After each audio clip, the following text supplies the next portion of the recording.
come up. And we have 1, 2, 3 panelists? Yes, yes. So what I'm going to do is ask you to introduce yourselves, and again, who you're with, and a brief description of the organization that you represent. And we're real honored today to have Arianna Anya, Senior Enrollment Manager with Foundation Communities, Abney Spelce, Senior Director of Eligibility Services for Central Health, and Ben Walker, Executive Director of Texas Health Action. Senior Policy Advisor for the Center for Health Empowerment. Oh, okay. Thank you for correction. So, who would like to start? Do you want us to go in order of last name? Yeah, let's do that. Okay. I'm Arianna and Anya. I work for Foundation Communities, which I believe is the largest provider of affordable housing in the central Texas area. We have all different kinds of financial programs that assist people with that financial stability piece, and one of those is health insurance enrollment. So we assist with applications for CHIP, for Medicaid, MAP, and most of our enrollments are through the health insurance marketplace, which is what was created by the passage of the Affordable Care Act. I've kind of served as a liaison to local ASOs like David Powell, like AIDS Services of Austin, White House Wellness Center, in the city at certain points in time in terms of assisting consumers living with HIV navigating their options. Yes. I am Abney Spelce. I am with Central Health, and I'm the Senior Director of Eligibility Services.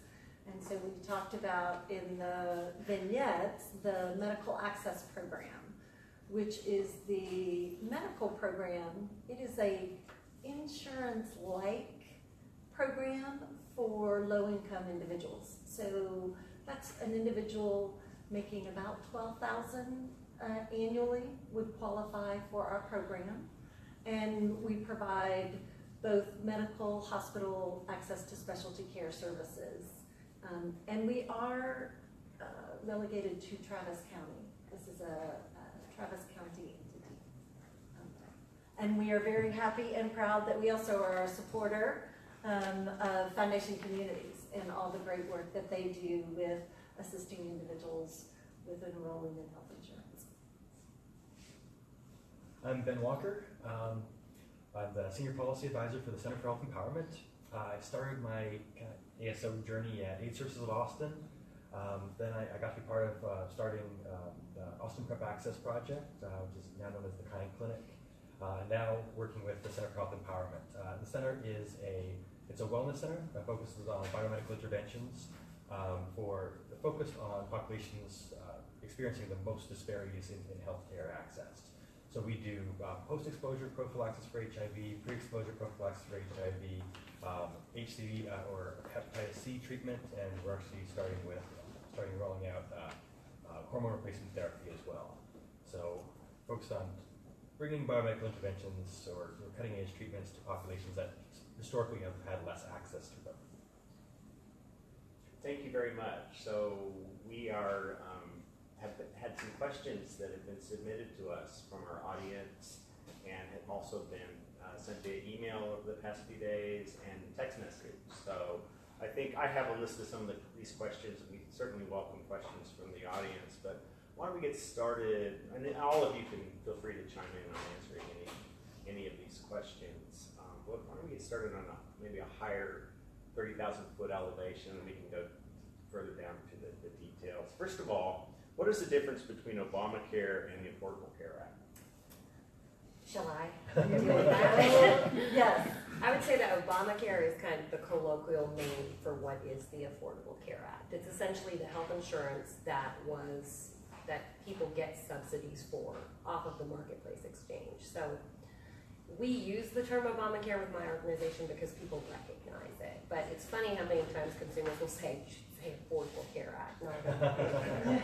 And technically speaking, that's correct. I think it's kind of a media-created name that has gone viral, as they say, and so people know plans through the marketplace as Obamacare.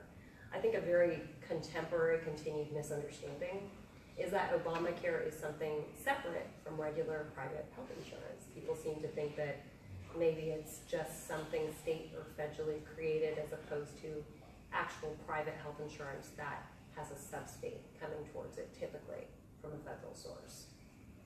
Thanks. Any others want to chime in on that? No, that's very That's accurate.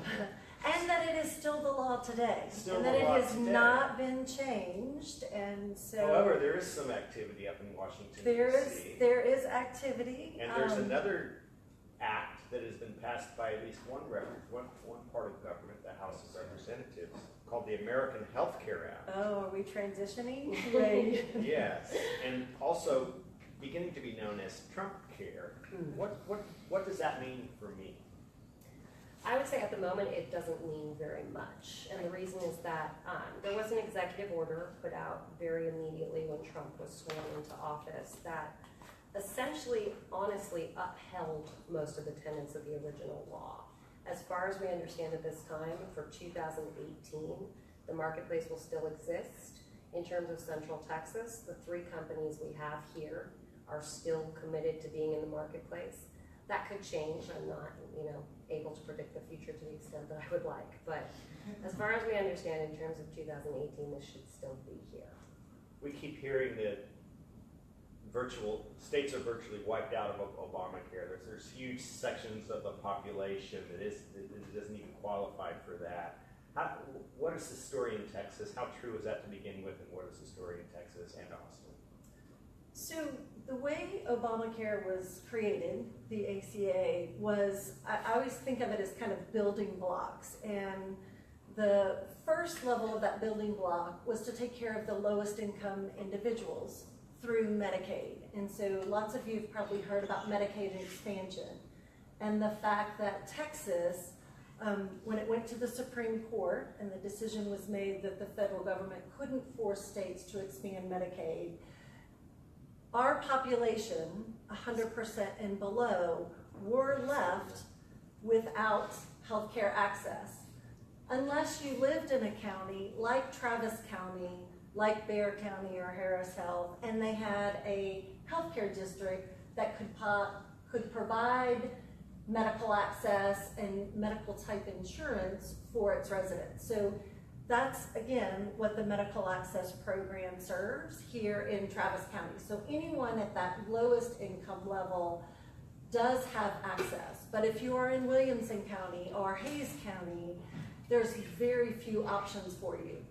Once you're above that federal poverty level of 100%, then you can start purchasing insurance on the health insurance marketplace and apply for subsidies called tax credits, in which the federal government helps provide that coverage. And we've seen individuals that have premiums that are 10 cents a month on up. And then I'll just kind of continue to pull a little plug for when we're talking about the companies that provide health insurance. Central Health is a partner. One of our enterprise partners is Sendero Health Plan. And they do have a product on the marketplace as well, and will be open for enrollment in our area. Yeah, that's one of the 3 insurance companies that should still be in Central Texas. Okay. To answer what you said earlier, yes, we were left with 1 insurer in certain counties in Texas this past year, and we're still waiting to hear about whether that insurer will continue to be in those counties, and that'll depend. That deadline was supposed to be earlier, but that was something that got pushed back by the administration, so it gave insurance companies more time to pull out of the marketplace. In essence, they usually have a deadline by which to submit those plans, and that deadline was extended by the administration. And what is that one insurer? It's Blue Cross Blue Shield Blue Cross. in Texas. Thanks. Yes. Is MAP, or Medical Access Program, is it considered health insurance?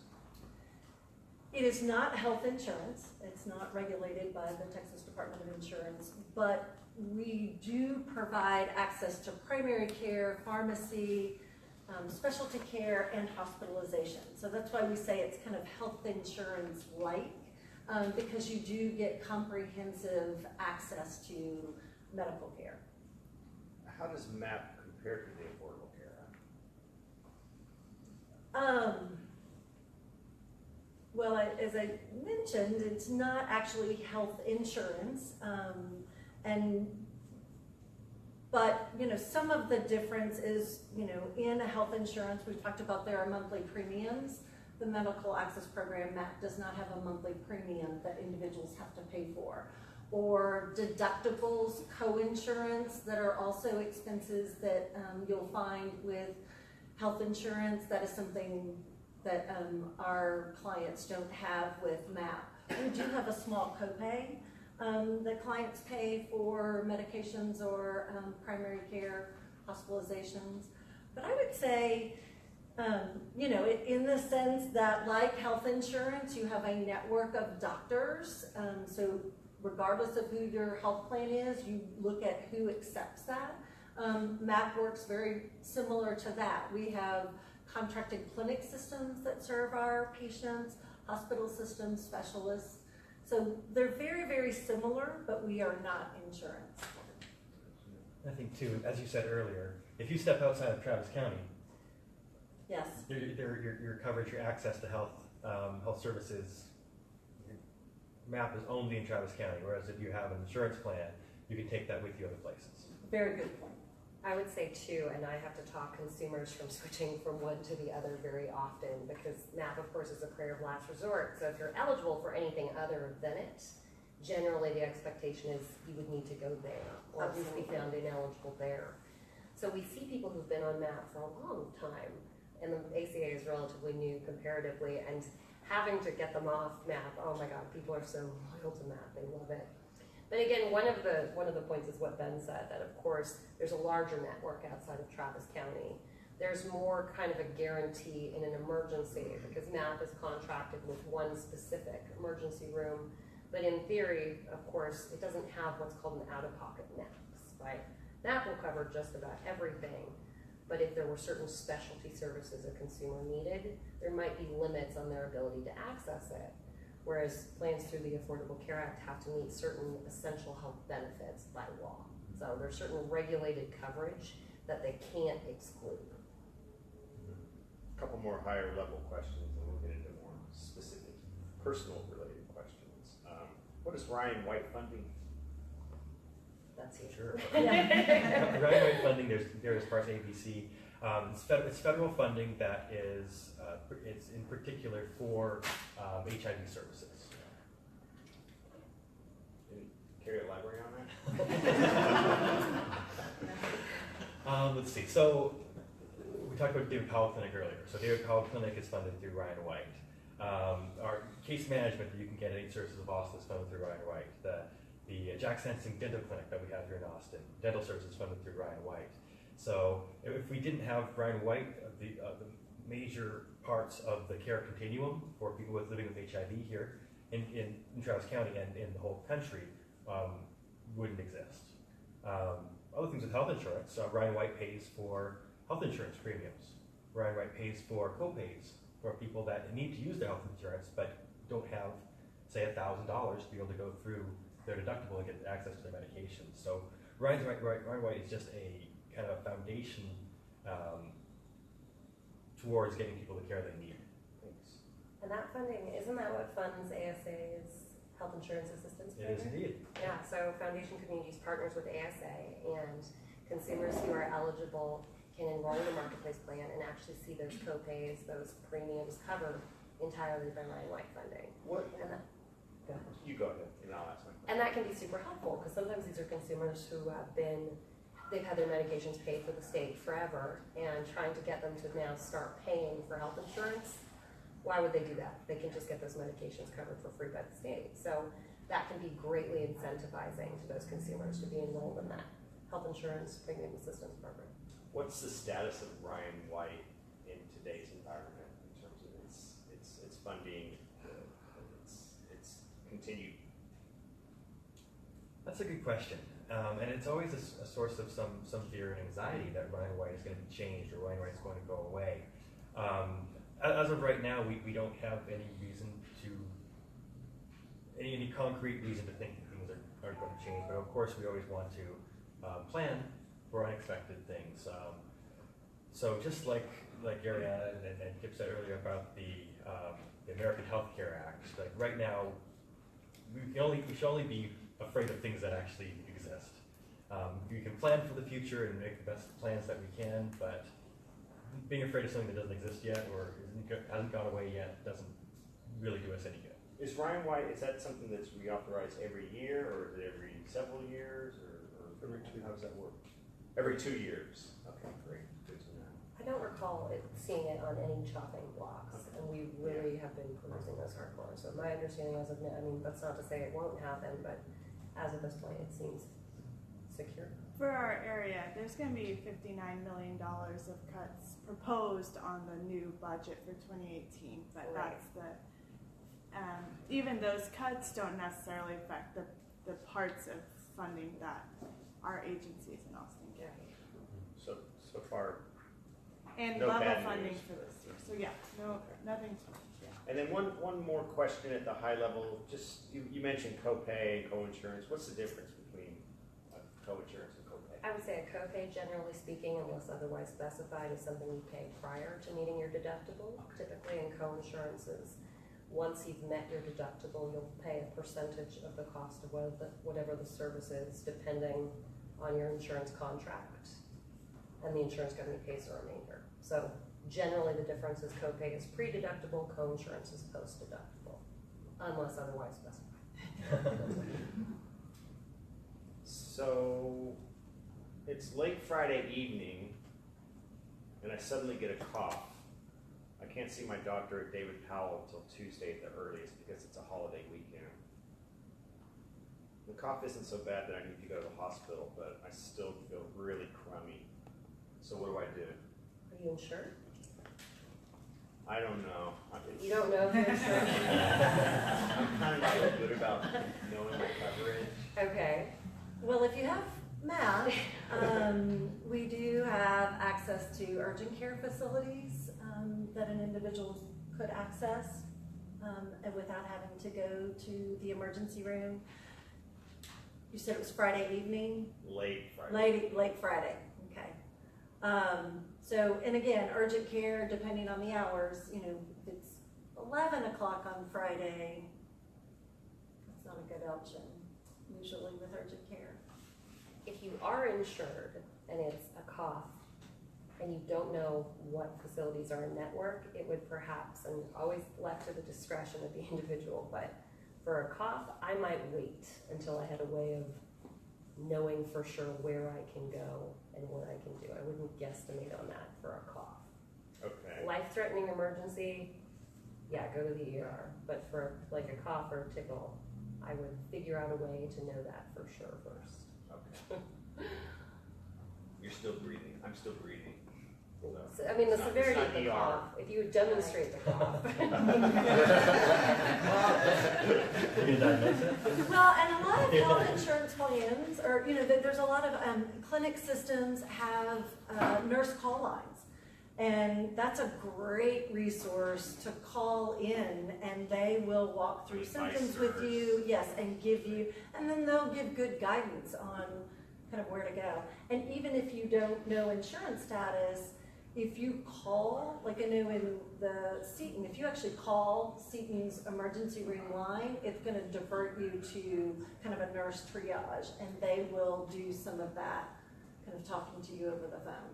If you're an individual who regularly gets medications at the pharmacy, you've been checking with that, they Yeah. would have your insurance information if you have insurance. And from there, that's really good advice, calling a nurse call line, because they can send you somewhere in network, they can give you a bit of advice in terms of the severity.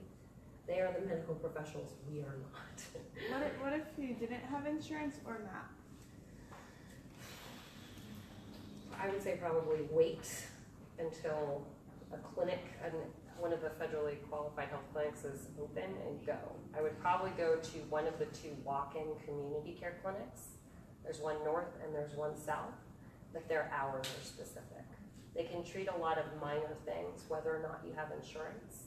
If you go in and say, I fell down, I hit my head and I've been vomiting, they're gonna say, get out of here and go to the ER, of course.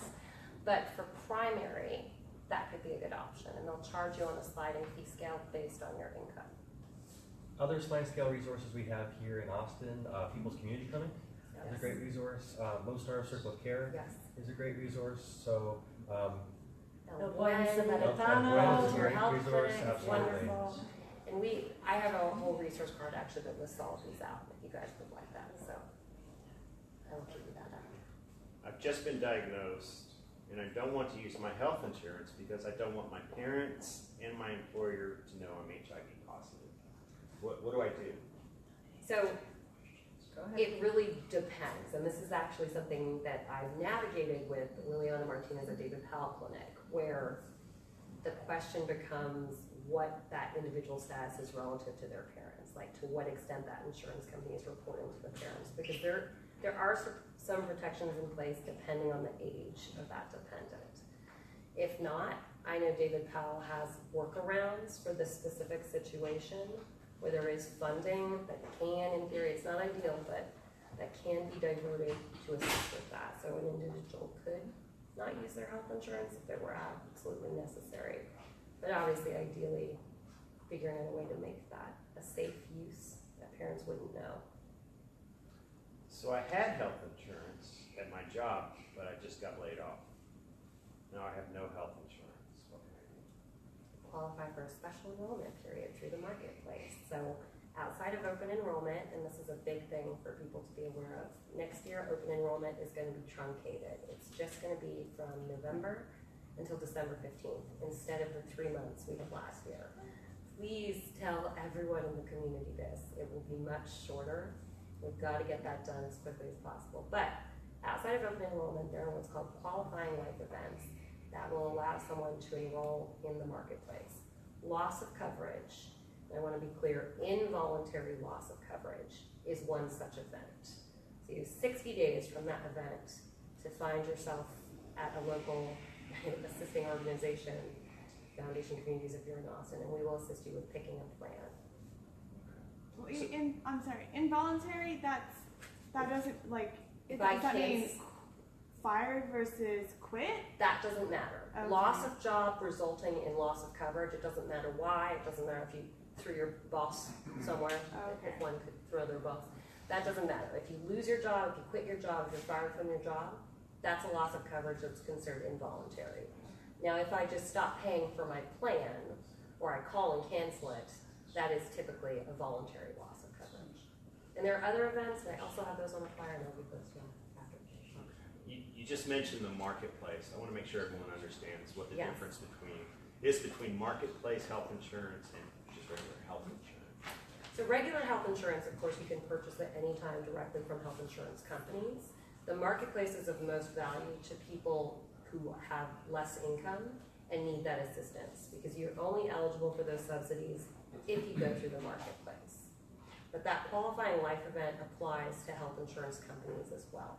So if, for example, you weren't interested in plans offered through the marketplace, you could get in touch with an agent or broker from Humana or Blue Cross Blue Shield or Aetna or whatever company you're interested in, and let them know you've had this qualifying life event, this loss of coverage, and get them to assist you with enrolling in the plan. So those apply elsewhere. Thank you. A couple more questions. If Medicaid is defunded, I could lose my Medicaid. What would I do without my Medicaid? So I don't think, I mean, this is one of those questions that worries me about us, treating the symptom before we deal with the situation. I don't think Medicaid would be defunded. The conversation is more about swapping how it's funded. How it's currently funded is what's called an entitlement, which means states are essentially reimbursed federally for a certain percentage, depending on the state, for every enrollee. What that means is if you're eligible, you get it. There aren't caps. The conversation is about swapping that from an entitlement to a block grant, which would give a set amount of money as opposed to matching whatever Texas spends, for example. So that could mean changes to benefits. It could mean that you apply 1 month and you're not able to because they've completely maxed out the money. But likely, and I hate this, I don't want to make promises, likely it wouldn't affect someone to the point where they've been enrolled their whole lives and now they're getting kicked out. Anything's theoretically possible, but that hasn't been a described change. And then last question, I have Medicare, but at some point should I consider additional coverage? Yes. Yeah. I mean, I think, again, if you, as we mentioned earlier, the medical access program now is a payer of last resort. So we do not enroll folks that are eligible for Medicare. But there are supplemental plans that are available to folks that are on Medicare. The challenge is cost oftentimes with individuals. And that is something that can, Ryan White money is used to pay for health insurance premiums, ACA premiums, but also Medicare supplemental plans. So if your area has a health insurance assistance program, you can use it for Medicare supplemental as well. And typically, people who do certified application counselors can't really do Medicare, so I don't have good Medicare know-how, but we as, members of the community should always refer towards Area Agency of on Aging locally. There are Medicare experts and they're phenomenal. They really are good at helping consumers pick the best plan based on their needs, figuring out if they need a supplemental plan, if they qualify for supplemental assistance that can make everything free. So Area Agency on Aging. Thanks. Opportunity, questions from our live audience. Any questions that we may not have asked that are still burning questions that you might have? Looks like we did a pretty good job question asking then. There's a hand. I just want to add, so Ben mentioned that Ryan White pays for the premiums and co-insurance. Well, there is recently added, we are paying for dental as well. So you have dental insurance, we're paying for premiums and services. Great. So dental is added, is also available. Okay. Through Ryan White? Through ASA's Through premium ASA, assistance yeah, your program. dental program. Funded through Ryan White. Yeah, that's funded through Ryan White. And what is the name of that clinic again? Well, I'm at A Services of Boston. I'm the health insurance coordinator. Great. So I'm the new Ben. And what is your name? Shara Jensen. Hi, nice, glad you're here. Other questions? There's one thing I'd add on we were talking about the person that was on the parents' health insurance plan and didn't want to use it for some reason. Another option that they can do is they can call their insurer and have the information that pertains to their medical care sent to only them. They don't have to have it sent to the primary person on the insurance. So that's called explanation of benefits. So they can call the insurance plan and have it sent to only them. Does it matter what age they are? I don't believe it does. So that does include minor dependents? Don't quote me on that. Yeah. We'll look it up. I think it does. I think that we've done that for a patient. Okay. That would be nice if it did. Yeah. Great. Well, let's give our panel another round of applause.